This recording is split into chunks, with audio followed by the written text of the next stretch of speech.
Certains voient dans la peur une prison, d'autres y voient une fondation. Car là où le faible tremble, le fort ne recule pas. Il bâtit. Dans chaque crise, il ne cherche pas un refuge, mais une occasion. Et cette différence, disait Machiavel, sépare ceux qui subissent le monde de ceux qui le dirigent. Avant de commencer, abonnez-vous à l'art du pouvoir et rejoignez ceux qui cherchent à comprendre le monde avant d'y agir. Je compte sur vous. Bonjour à toutes et à tous. Commençons. On vit à une époque où tout s'effondre vite. Les certitudes, les réputations, les empires numériques. Face au chaos, la majorité panique. Elle veut que tout redevienne comme avant. Mais les véritables stratèges, eux, savent que le pouvoir se construit dans le désordre, pas dans le confort. C'est pour cela que Machiavel reste d'une actualité troublante. Parce qu'il ne décrit pas le monde comme on voudrait qu'il soit, mais comme il est réellement né à Florence, au cœur des intrigues politiques de la Renaissance, Nicolas Machiavel observe une vérité simple. Les faibles rêvent d'un monde juste, pendant que les puissants le façonnent à leur avantage. Pour lui, le pouvoir n'est pas une question de morale, mais d'intelligence du réel. Et sans philosophie, disait-il en substance, on ne sait pas ce qu'on fait quand on veut régner. Là où le faible tremble, où le fort construit son pouvoir. Cette phrase résume tout l'esprit machiavélien. Le pouvoir n'est pas né dans la sécurité, il se forge dans l'instabilité. Comprendre cela, c'est comprendre la véritable nature du courage politique. Premier pilier, la peur. Elle détruit les uns, mais éclaire les autres. Le fort ne fuit pas la peur. Il l'étudie, il la transforme en stratégie. Deuxième pilier, la lucidité. Le faible agit selon ses émotions. Le fort, lui, agit selon les faits. Il voit le chaos non pas comme une fin, mais comme une carte à lire.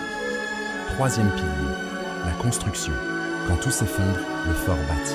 Pas pour dominer immédiatement, mais pour durer quand les autres auront cessé d'y croire. Regardez l'histoire récente.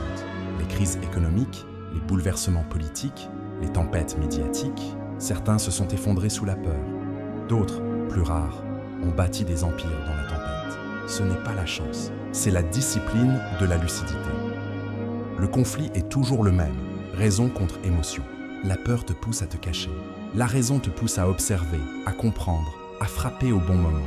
Le fort, c'est celui qui parvient à être calme dans la tempête, parce qu'il sait que c'est là que tout se joue. Comme un joueur d'échecs qui, face à la menace, voit déjà la contre-attaque.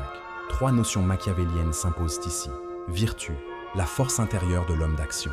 Fortuna, la chance, le hasard qui bouleverse tout. Et necessita, la contrainte, cette force invisible qui pousse à agir. Le fort, disait Machiavel, ne fuit aucune de ses forces. Il les dompte. C'est ce mélange de calcul et d'instinct qui fait le vrai pouvoir. Comprendre n'est pas suffisant.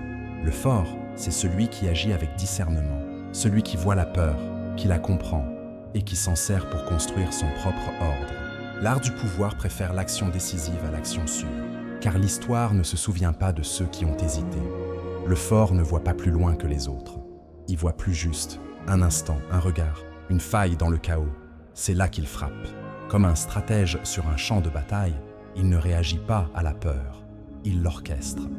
Le but n'est pas de dominer, c'est de rester maître de soi quand tout vacille.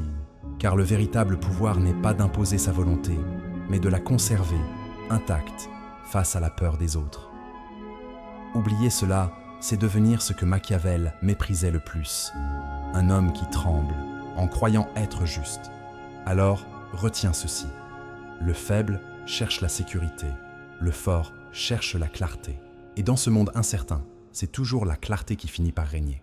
Même dans la peur, la raison doit toujours finir par l'emporter. Parole de philosophe.